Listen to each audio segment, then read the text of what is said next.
What's up, y'all? It's $10. Welcome to the Really Bad Podcast. I'm just here in the studio, drinking by myself. I'd rather not talk about it right now, so we will just get to the important information. Today's guest on the podcast is Jacob Jonas. He is a YouTuber, he's a stand-up comedian. Right now he has a series on YouTube called Free or Dead. Basically, he's living in his van, traveling around the United States, just interviewing quirky groups of people and stuff like that. It's full of laughs and fun and information, so what else could you ask for? Recently, he just went to the Gathering of the Juggalos, so he's going to tell us some wild experiences that he had there.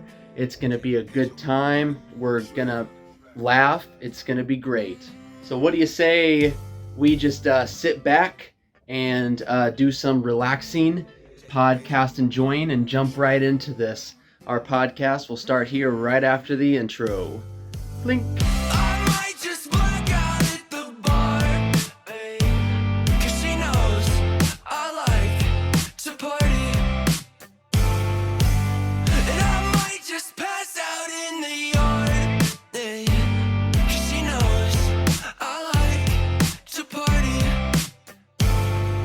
We're really bad people. Yes. Let this man I'm introduce Jacob himself. I'm $10. Chaos. We got a badass guest that we unfortunately didn't meet at the gathering, but we were both at the gathering at the same time, bro. What's your name? My name is Jacob Jonas. It's good to meet you guys. Jacob Jonas. Unfortunately, it can't Hell be in yeah. person, but we'll take it for now. You know? Homie's on the grind right now, bro. Yeah. Yeah, bro. I'm living out of a van, and I'm traveling the United States. So, Yeah. That's so awesome. Yeah, dude, the Gathering of the Juggalos was the first. It was like I've been in a van for like a month. The Gathering of the Juggalos was the first place that I went because I was like these motherfuckers are American as shit. You know what I mean? Oh man, I would have tried to hit that last because I wanted to bed so bad after the gathering. Like I wanted a shower in bed. I would not have wanted to travel up in a van after that. So kudos to you for that, bro. For real, bro. Yeah. Dude, you know what's insane is that I didn't. I showered on Tuesday morning before I left Denver for the gathering. I didn't shower again until Sunday afternoon. I believe it. We Bro. had a hotel just so we could shower. Like the last day we were there, we're like, screw I this. didn't We're gonna even feel drive 30 human. minutes away. We're gonna get a shower, go do everything, and just. I didn't feel. Yeah, that's so true. I didn't feel human while I was there either. Not at There was all. just so much overstimulation from various things going on that it was like, man. There was so much I don't never give seen a something like that. There's so much I don't give a energy at the gathering. It was like more than I've ever experienced ever, bro. That shit was fucking wild. Dude, straight up, like I'm not like I've never considered myself a juggalo by any means. Like in high school, I kind of like hated juggalos, and then like as I got older, I was like, juggalos are actually kind of sick. You know what I mean? Like they really just like they don't give a fuck. Right. They do get like a weird stereotype. Yeah. They do, dude. People fucking hate them for some reason, but I think it's really because like they don't give a shit about like what anybody else thinks, and so like I was like nervous as going there. And then the second that I got there, I was like, oh, these people are just here to fucking do whippets and fucking party. Exactly, yeah. We had a kind of like a weird vibe going into it as well, but I was like, damn. By the time we left, I was like, this is insane. I definitely would suggest people go to the gathering. Oh, yeah. And I feel like before, I probably would have been like, nah, don't go to that. You know what I mean? So it was cool to see the flip side of it, because I don't know. By the end of it, we were screaming whoop whoop and doing what we needed to do. You know what I mean? Real. It was almost like being on. Oh, yeah. It was almost like being on some type of foreign drug going there. Right. Like with being there completely sober minded, you were like forced into this mindset of like, yo, you're gonna get fucked up, bro. Like, it's gonna happen. Yeah, you could be stone cold sober and you could still like feel the effects of the gathering, like on your psyche. 100%. Definitely, it's just in the air. There's still some sort of shaking 'em gas off. you're inhaling while you're there. There's no way. I saw you spun the wheel. How was that? Oh shit. Dude, I was like nervous to do it, but like literally, I was with two friends, and my friend had to do that sour beer, and then actually the first time that we saw the wheel, some dude was like trying to get 17 people to kiss him because that was like the number that you had to get, Right. and he didn't. He was like, I don't want to diss him or whatever, but he was not that attractive, so he was having a tough time. Right. Where was it located at? I don't remember seeing it when we were there. I saw it. It was like in a tiny little tent, I think. Oh, damn. By the chick that was stomping on dudes' nuts and spitting on them.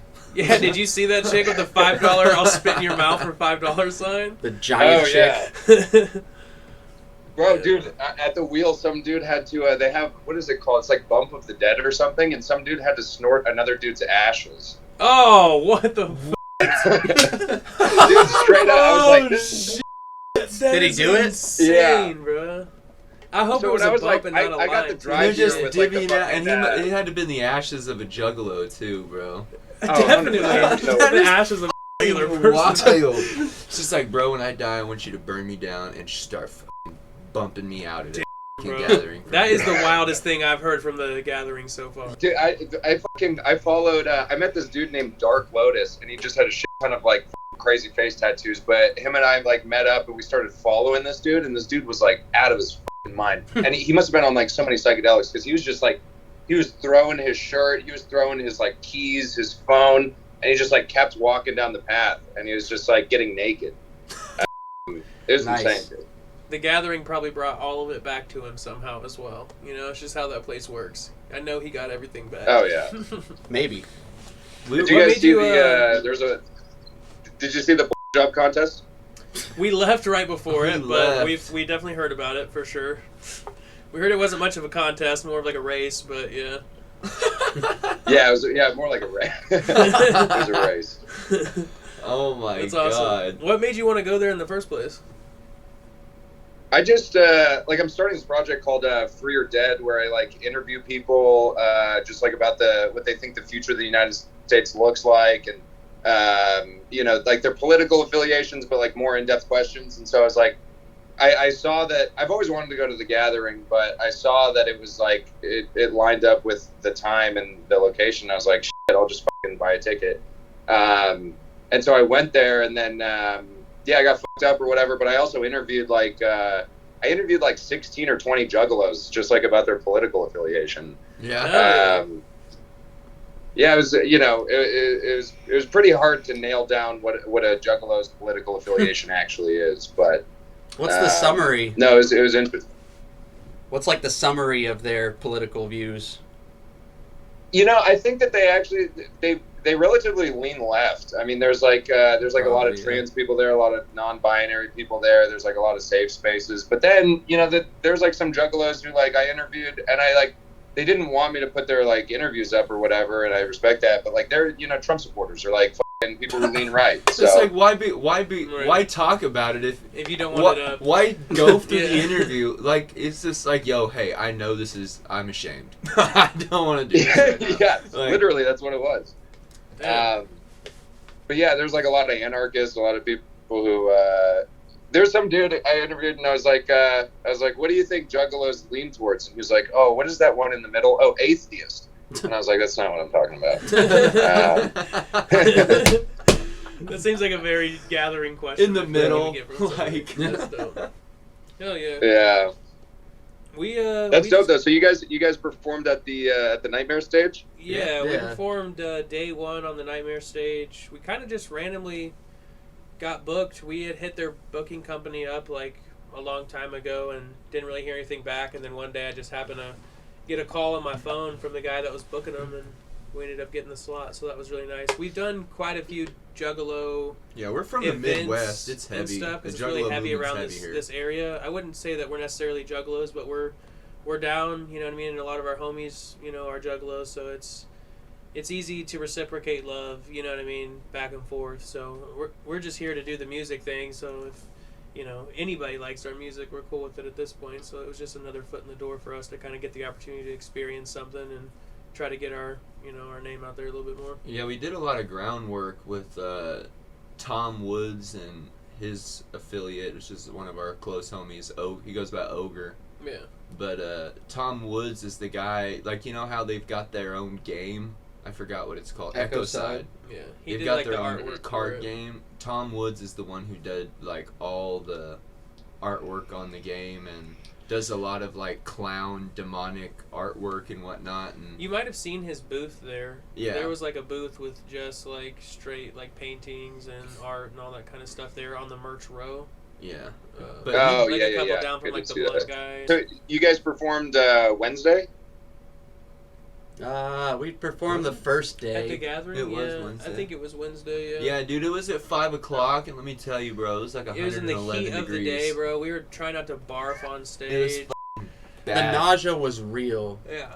Yeah. The substances Bro, in I don't me doubt it. all hit me at once as soon as I got in this on the stage with the amount of heat. Like I feel like it was maybe like 90 to 100 outside, but it was like 20 degrees, 30 degrees hot. Yeah, we on the didn't get stage. any There wasn't sleep. very many fans. It was terrible. We literally showed up, got there, got in line at like I mean, 2 it was o'clock fun. I and- would do it again right now. You know what I mean? But overall, it was Yeah. a very uncomfortable environment. But you got to rock it for sure.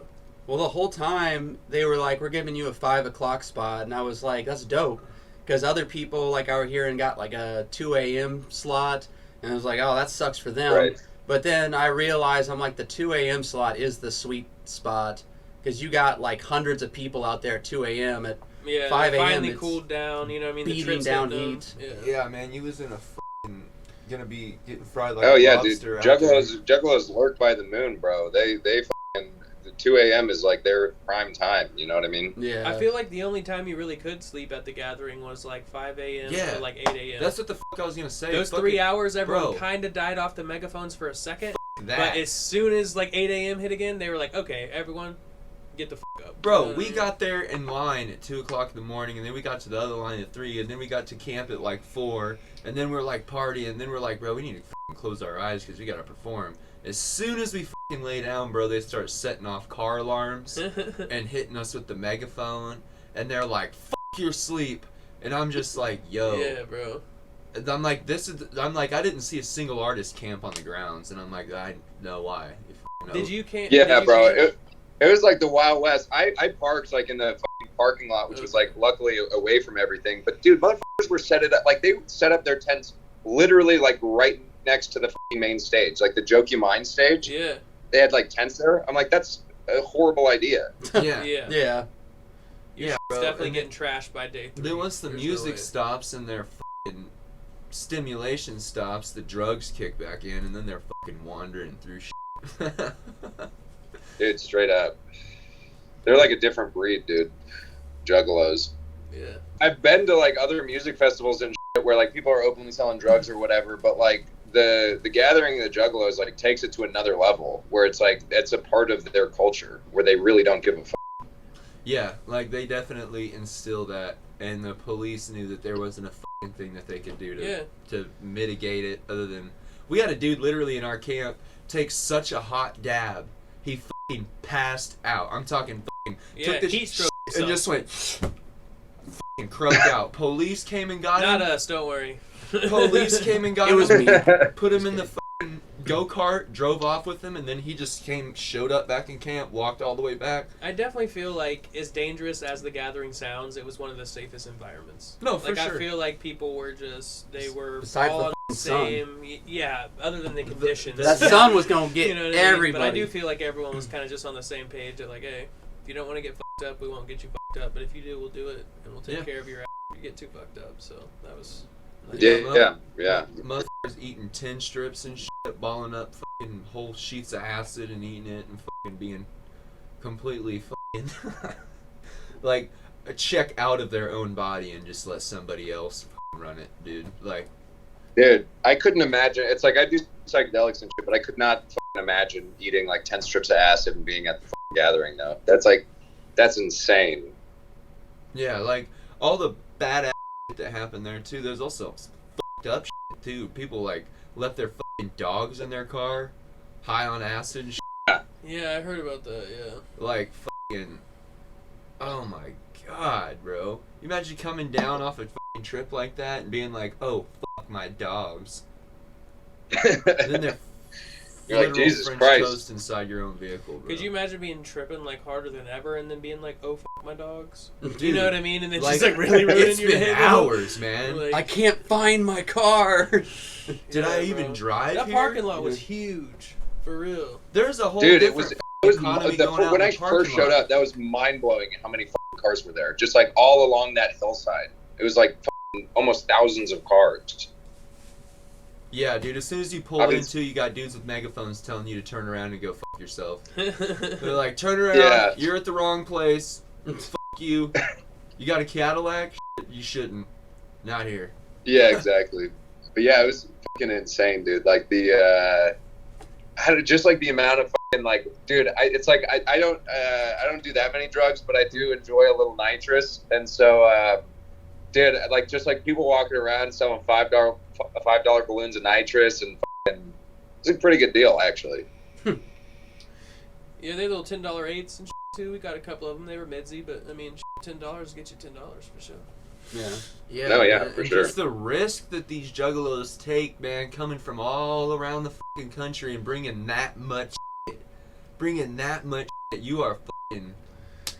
I mean, shit. My favorite vendors, I mean, I didn't buy anything from them, but it was the raspy New York chick with the $10 weed. You know what I mean? New York yeah, weed, she was like Canadian LSD, acid. $20, mushrooms, all this. Your She's like had that local New megaphone Yorker. just like screaming it, and I was like, "What is this?" The bro? cops just passing by like, yo, nothing I can do.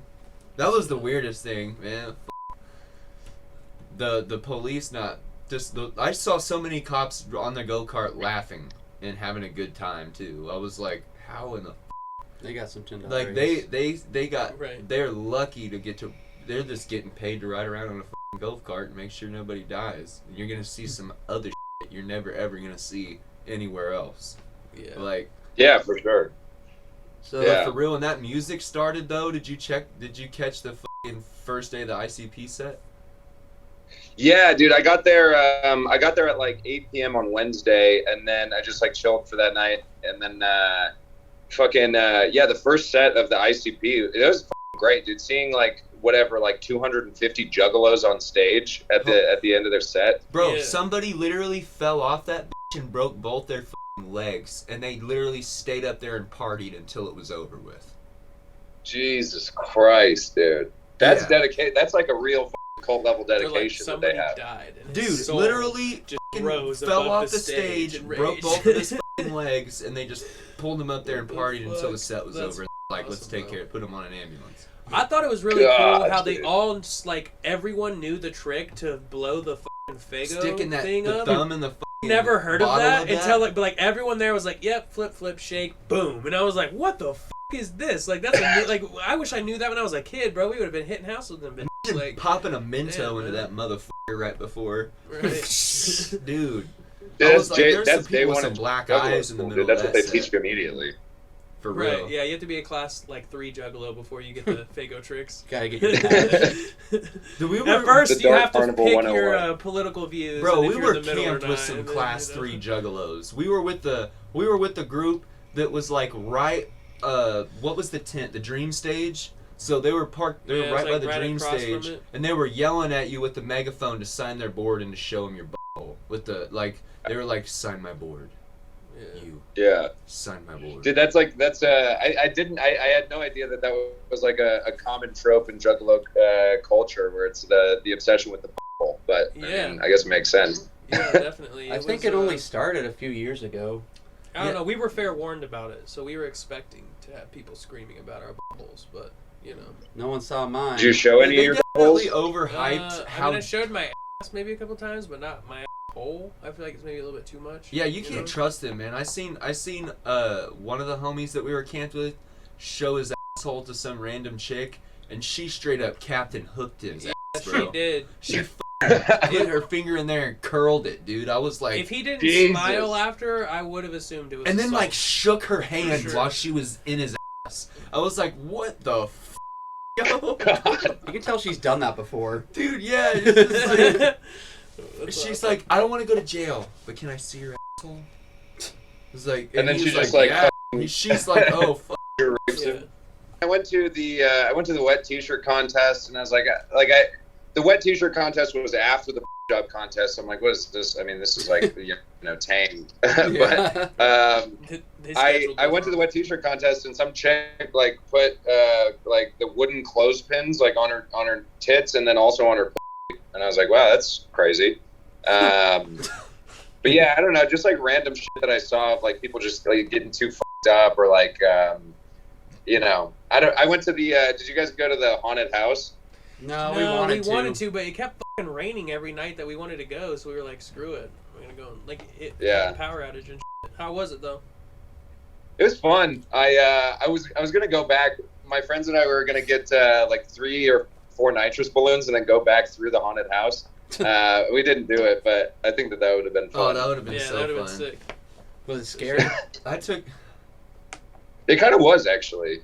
Mostly because they were juggalos, but like besides that, I mean, it was like there's that eeriness of like, am I safe?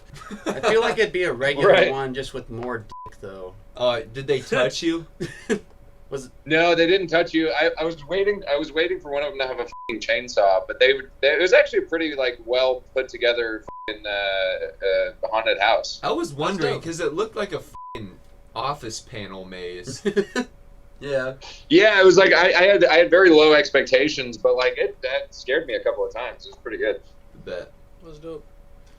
So, how's being on the road life? Is it just... Dude, it's not bad. I've been obviously the Gathering of the Juggalos was the first place that I went, and then dude, obviously the festival ended on Sunday, and then that following day I went to the Creation Museum in Boone County, Kentucky.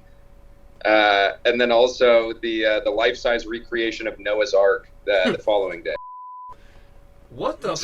I don't know which is weirder to go to be honest with you, but dude, absolutely the Creation Museum and the life-size recreation of Noahs Ark, straight up. Because I mean, it's like fundamentalist Christians were like, you know, arguing that like humans walked with dinosaurs and that like Stegosauruses like walked onto Noah's Ark and like that. And it's funny because I was gonna do interviews there too. But I got scared. Like, yeah, I got just because it's like I'm willing to interview like drug crazed clowns and juggalos and because they're actually pretty good people. But dude, the people who went to the fundamentalist Christian, it was scary. It was like, oh, bro, they ain't leaving. You know, there's I get that. Holy, they're probably sitting out there waiting for an argument.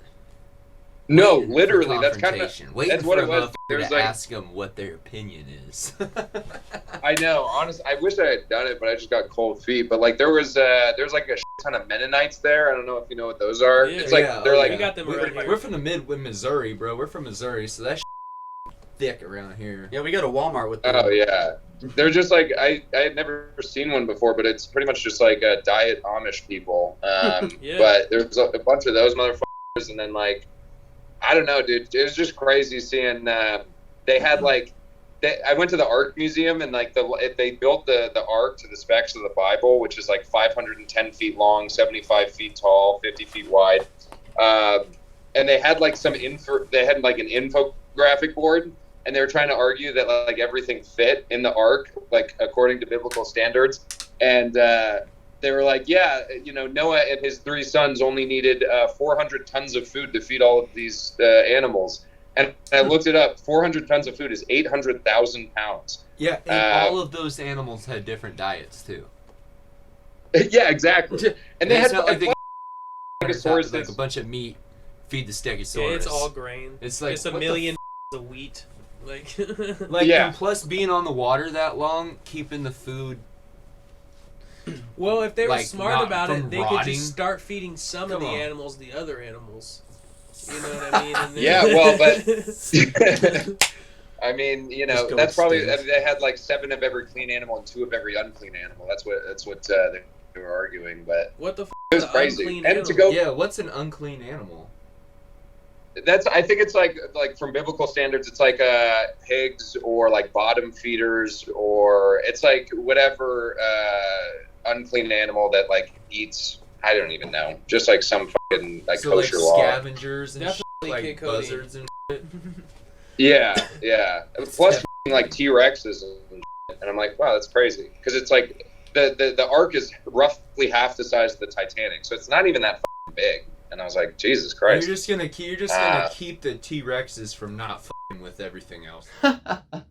Wow, this podcast is very entertaining. We're going to take a quick break really quick. I'm going to continue to drink by myself and be stuck in my own mind. And we'll be right back after this snippet of one of our songs. Cheers.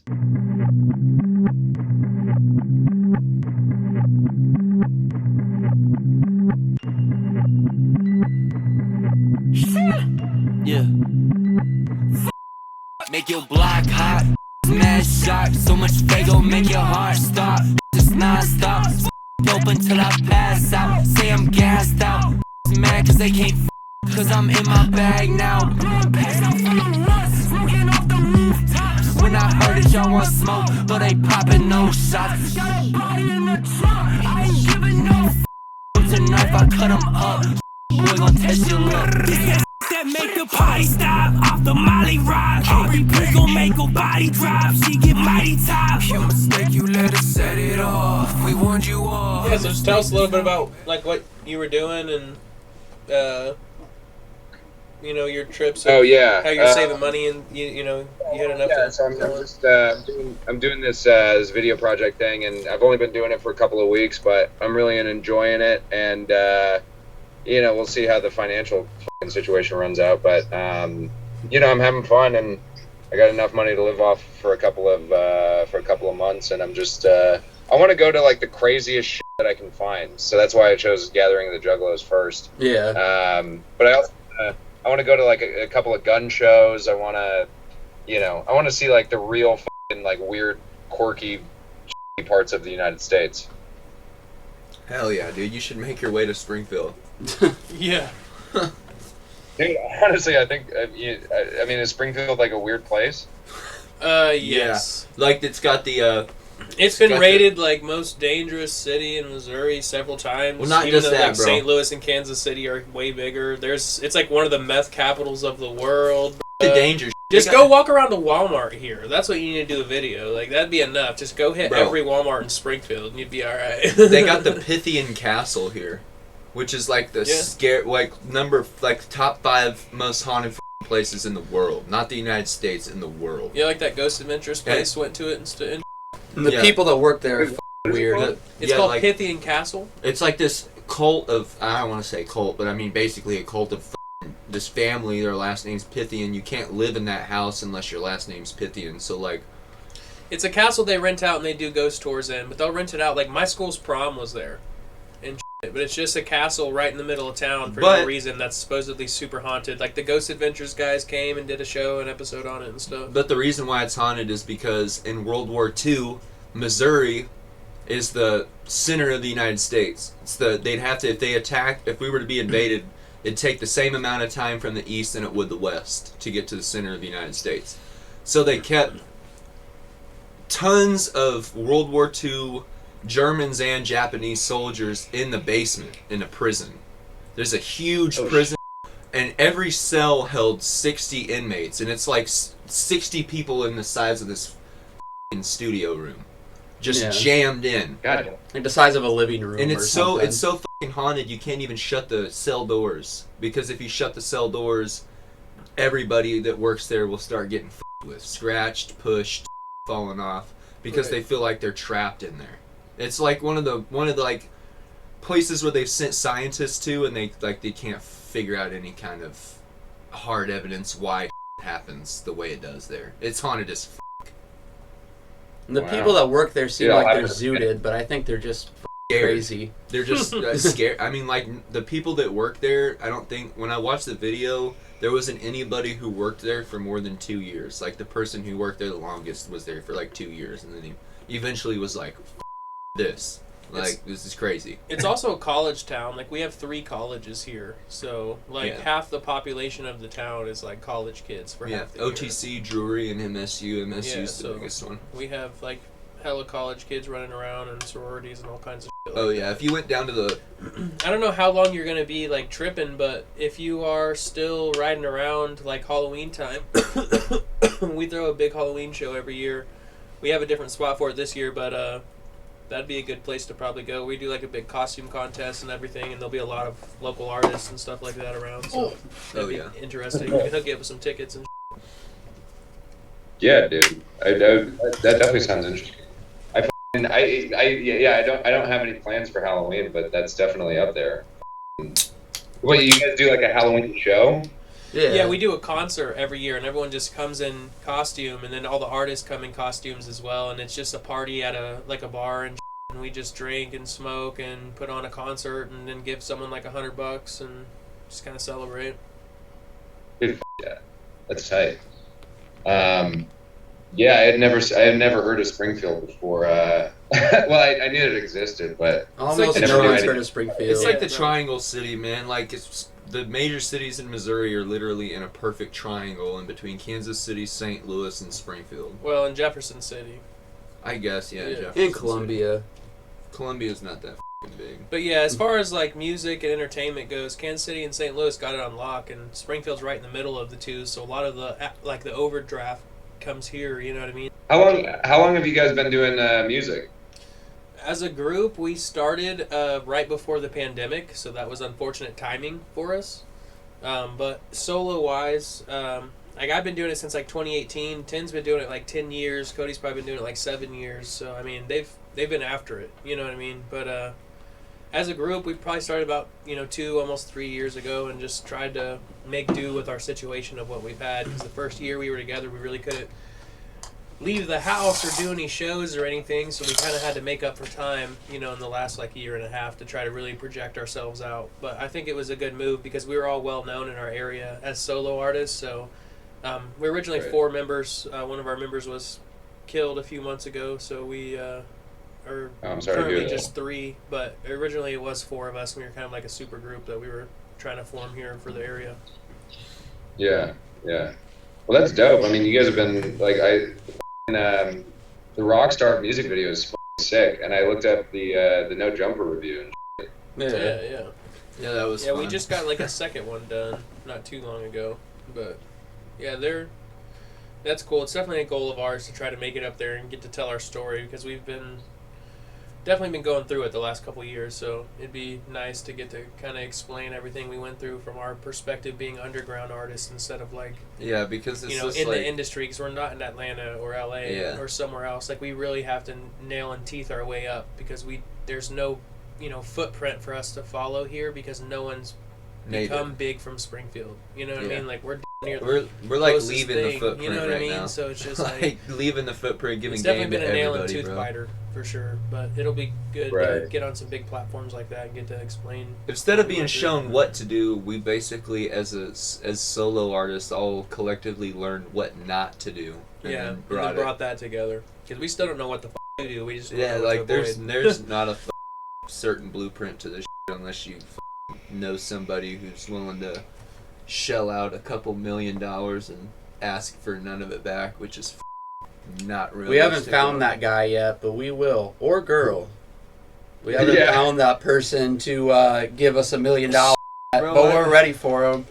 If you're watching right now and you got $1 million, you know where to take it. Yeah. Cash, untaxed, please. Yeah, I don't need Untaxed. that. Unmarked Cash. bills. Unmarked bills. I want mine in blood. Yeah, that's what. That's. I mean, there's always been like a similarity between like comedy and music in terms of like. I feel like in the entertainment industry, like there's no like corporate ladder. Like it's not like you're like, oh, I'm doing this, and then the next step is this, and I'm gonna And get I'll bigger get opportunities or whatever. Yeah, dead It's ass. just like you gotta like do your own and you just have to see what sticks, which is kind of Right. cool, but it also blows sometimes. We're Yeah, for definitely have pros and cons of the social media being available right now. You know what I mean, with being an entertainer, because we're in the day and age where we have complete control of what we put out and the content of what we put out and how often we put it out. You know what I mean? So that's super nice. I'm sure even doing the comedy as well, because you don't have to wait to just get cast on a show or open up for some guy or put out a Netflix special. You could just do your own on YouTube. You know what I mean, and stuff like that, as opposed Yeah. to. What is the process of like? So in terms of music, do you have like an agent or you have a manager, and then he like books everything for you, like shows and Yeah, whatnot? Cut Jones is our manager, and he books things for us, and we'll try to find our own endeavors as well, but we run everything through him. So like we might find it, but then just like I'm the guy who found you, and then I just had Cut hit you up. You know what I mean? So like things like that, so he can kind of line everything out, make sure it's scheduled and that we're on time and it's not intergoing with something else because we're busy. Even though we're only at the level we're at, we're still extremely busy, constantly doing stuff. Even just like, every day. like little things like this, interactions, with people trying to build this content and stuff. So it's nice to have him there. You know what I mean? To create that wall of solidity that he can go and kind of talk to everybody and do everything. For real. We're really just trying to focus on making the music and the videos. I'm sure you know this stuff takes like a lot of jobs, like a lot of like you're whatever, you're the booker and you're the marketing agent and you're the content creator and you're like there's just so many jobs, just so many more people that we need, like a financial advisor or whatever. It's just like he just takes on a lot of the workload for that kind of stuff. And I think that's an important thing. We honestly need like 5 more people helping us just so that we can focus on the shit that we're doing and kind of do a little bit of that stuff. But yeah, it's a lot of work, man. Like that's what I'm saying. I'm sure you know too, just like you're handling all your Yeah, dude, there's been like times where it's like it would be so much easier to have like a manager to reach out to like a bunch of, you know, different comedy clubs or whatever, because it's like if you have somebody representing you, you look more official, and then also it's like time consuming, you know what I mean? It's like the same thing where it's like I want to focus on like making funny shit or like writing jokes or making video content or whatever, and it's like I don't have time to like draft out an email to like some person that's like gonna read it and be like, whatever. And you film all your own stuff too? Do you got like just on a tripod, or do you have somebody who helps film stuff for you? No, I was like, I'm thinking, it's all on a tripod, dude. I wish I had some like, just like some little motherfucker that I could, you know, like have everything filmed. You know what I mean? Just like some little kid that I could, not a child. You know what I mean? Some like child you can just put in your van, drive across the country with. Get the camera out. No, but yeah, I've thought about that, like, where it's like there's a lot of like, you know, like, what is it called? Like, no, all gas, no brakes. Like, he does a lot of interviews and shit, but he has like a team of people that follow him around and they film and everything. And it would be so much easier if I had that, but for right now, it's just me. I mean, it'll just take it, you know, its course. We were in the same spot, you know, like a year ago before we just had the one extra person on the team, so I don't know. It'll figure itself out. I think what you're doing is dope, and the content's nice, you know. Yeah, for real. If you ever can get down to Springfield, we'll make sure we can get you some time on stage somewhere, for real. Yeah, dude. We got some comedy clubs, but I'm saying even just one of our concerts, bro, we'll open that early. Let's say some shit. It'd be dope. Dude, hell yeah, I would be down. You know, it's like nothing's out of my wheelhouse. I'm about to, I don't have any shows for the next 2 days, but I'm going to go crash a amateur music and poetry night tomorrow. And the person who told me about it, she's like, it's a really tough crowd. They hate comedians. And I'm like, I'll do it. You know what I mean? Yeah. And I've done it before. Like, it's like you guys have probably had this too, where it's like if you do you'll do a show or whatever, and it's just not great. You know, it's like a not great turnout or whatever, but you bring the heat anyway. Right. Yeah, there's sometimes you'll be in the middle of bumfuck Egypt with. Yeah, last week we just did a show for like people that like country music, and it was like kind of like a variety show to where they had country and rock and rap music, and they had in the contract that they didn't want it oversaturated with rap music, but then none of the country people showed up and none of the rock people showed up, so it was just like all rap music and then this one in the super middle band movies, like dude, it was bad, bro. Yeah, you could tell the crowd was like, this is not what we came here for. But no, they all went outside. That's what we're here for. If you go up and do your set and everybody fucking gets up out of their chairs and walks outside, hang that mother. Brought enough people. I think we brought at least like 10 or 15 people to where it wasn't just super duper embarrassing. It's like the same thing with comedy, where it's like you'll do a show and it's like nobody in the crowd's about it, and you just got to grit your teeth and get through it, you know? Yeah. At least on the bright side, we don't really have hecklers. No guys like, hey, shut the up, like when we're up there, at least, you know, so we don't have to, like, I guess, deal with that, which I feel like does that ever happen comedy, to you know what I mean? Like, you do kind of have to be a little bit off the cuff where it's more interactive. Yeah. Oh, that shit happens all the time. It's like, especially if you're doing like open mics, like comedy open mics, like if you're in a bar at like 1:30 in the morning and there's 4 people and like 3 of them are drunk and they're just like they've heard comedy for like 2.5 hours, then they'll start getting mouthy, you know, and you have to address it. Like if you're like doing comedy for like more than 2 or 3 years, like you really start to learn how to just like shut down a heckler or whatever. And what's funny is that like when somebody's being an asshole and then you start like ribbing them back and you start calling them an asshole, they like respect you more. Yeah. Like they f- with you more. But yeah, people can smell fear when you're on stage. Definitely. Who's some of the comedians you feel like you're like looking up to kind of try to, you know, build your own path on? Have the same style as and stuff.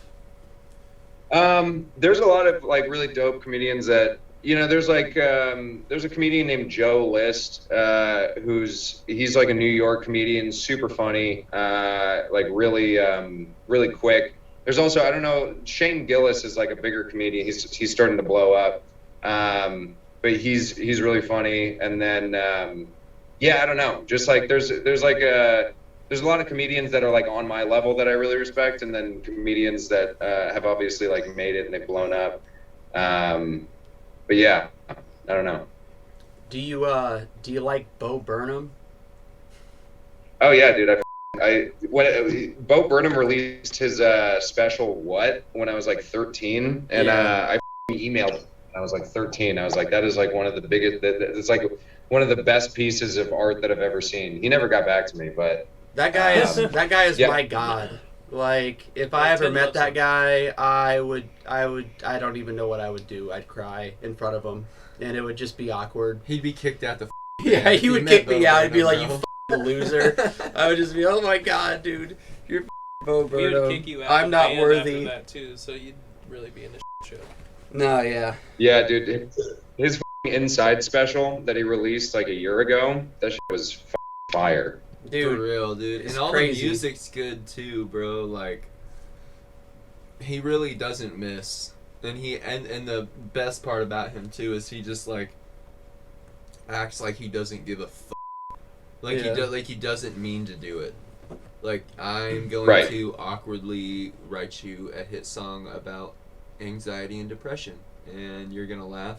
It's like it's for him. It's not for anybody else. Well, it's just like he did this Netflix special and probably accumulated a couple $1 million on Spotify too, because people were listening to the music.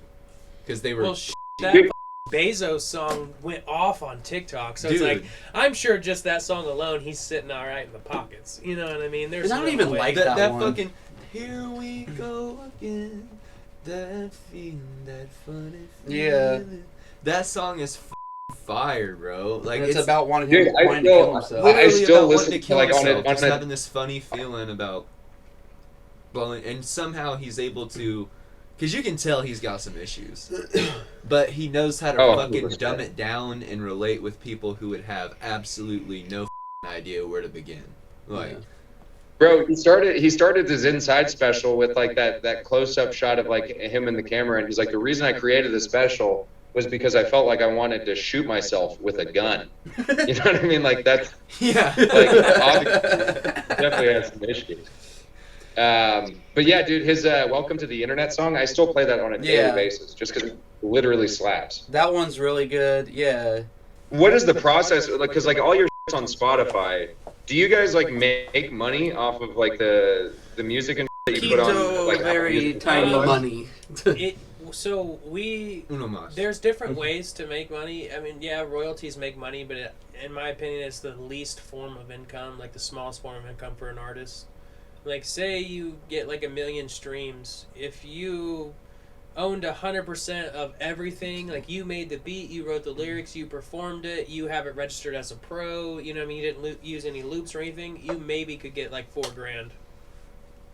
Jesus. You know what I mean? And it's just like, you get all the money off the shit we're you're doing three right people, now, too. you know, Traveling. if I don't make the beat, then that means someone else owns some of the song as well. You know what I mean? And then if we do anything else and it gets registered, you know, and we don't register it with our pro, so we're not getting it off the back end, then, you know, our $4,000 slims down to like maybe like $1,100. You know what I mean? So it's like the royalties we try not to focus on too much, because even though we've probably accumulated maybe over 1 million and something streams with our songs, we haven't really made terribly too much money off of it, because we make a lot more money doing merch or just going and doing a show and someone paying us for a show, or someone paying us for a feature, or, just me making a beat and selling it to somebody, or Tin shooting a video for somebody, it's a lot quicker bread and butter for us than actually just kind of waiting around on those streams. Because say like we had a song right now, we put it out today with you, we all just made a song, it blows up overnight, gets 1 million streams, we won't even see the income from that for 3 to 6 months, because it'll still have to process through the registration. You know what I mean? So it's not a very good lucrative source of income. You know what I mean? Once you get to be Drake and you got 100 million streams on a song, sure. You know what I mean? Like, yeah, cool. That's just one platform. That's really getting it. But as far as artists going, just buy our. I think our last song way more in our pocket than that. Our last song, I think we probably have like 2,000 to 2,500 streams on it through all platforms, and I think that's like 50 cents? Yeah, like 70 cents I think total. So I mean, yeah, like you were saying, if we're like Drake and we're just getting like millions, that's a good source of our income. But they're making like millions. If every one of your songs just gets 1 million, you're still really not making that much money. You know what I mean? Is the thing. Like, those guys still have to scrape around and put a tour together and make merch and shows, because it costs is where your money comes from. Yeah, that because an event's like, I have to take this one guy and he's responsible for the whole night's income, so a fat portion of that's going to him. Like if Drake shows up to a bar or some shit, he's taking like Drake walks into everything. a bar. He makes probably everything, bro. I'd give him everything. Well, we're kind of getting a little low on time. You wanna like tell everybody where they can find you, or any last bits of information you want to give to your people? social handles and Yeah, for sure. You can follow me on TikTok and Instagram. It's both Jenkem, Jenkem Jones, Jones. And then, if you want to like check out my Free or Dead YouTube video, just type in Jacob Jonas comedy, and I'm the first thing that comes up. I think cut the links, and we'll put it in the description too, so people can find them. That's funny as that's your handle, because I was just telling Cody what Jenkem was the other day. Like, I just explained it to him. So yeah, like that's why I just looked at him when you said that. I'm like, Jenkem of all things. Like, that's hilarious. What is Jenkem? Bro, it's like so many people who don't know what it is. Like, close it off and put it out in the sun, and it like ferments, and then you huff it, and you get like super high. Like, they do it in like Zimbabwe, and they don't have like actual drugs, so they just like make Jenkem. Yeah, it's like whip it essentially. Yeah. Holy shit. We're gonna have to do some of that on the podcast someday. Yeah, next episode, Jenkem. Yeah. Catch us. We'll call you, and you can make some up too. Missouri, I will bring a good hearty amount of Jenkem for all of us to do. Hell yeah, bro. Hopefully we'll see you thank you guys for sometime having me on your podcast. And, link me and I'll share it. And I'm excited to see what y'all do. Definitely, man. It's good to meet you, bro. We'll stay in touch. Cool. All right. See you, boys. Enjoy yourself, man. Peace. On today's episode of the podcast, we cursed a total of 288 times. And the biggest potty mouth of the episode was Kid Codeine. He cursed a total of 127 times in 48 minutes. What a f***ing potty mouth.